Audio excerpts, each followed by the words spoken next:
Il est des rencontres qui bouleversent le cours d'une vie.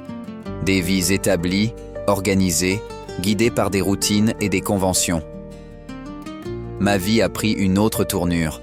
Ce jour où, derrière mon clavier, j'ai rencontré son regard pendant les répétitions. Et puis, le lendemain, quand on est parti là-bas pour animer la session des jeunes, elle était derrière moi. Sans doute pas volontairement, mais peut-être un signe du destin. Ce que je sais, c'est que sa chevelure bouclée avait ce charme particulier que j'aime tant chez une femme. Je lui ai demandé si je pouvais la photographier, ce qu'elle a accepté, comme le ferait toute fille un peu coquette, je suppose. Je ne me souviens plus si c'est elle qui m'a donné son adresse électronique ou si c'est moi qui le lui ai demandé, ou si j'ai pris son numéro de téléphone. Ce qui est sûr, c'est que nous avons commencé à communiquer assez rapidement. J'étais marié, mais je n'envisageais rien d'autre que le plaisir simple de parler, d'échanger quelques mots, sans attente. Puis, au bout de quelques mails et d'une rencontre pour lui remettre ses photos, quelque chose a commencé à changer, subtilement, doucement. Quand commence un crush? Et pourquoi? Pourquoi un lien tout banal se transforme-t-il peu à peu en un attachement profond?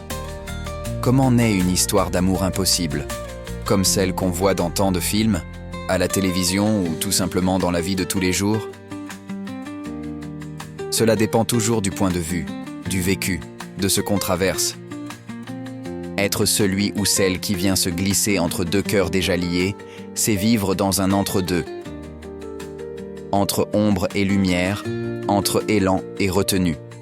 Une zone floue, incertaine, entre présence et absence, entre désir et silence.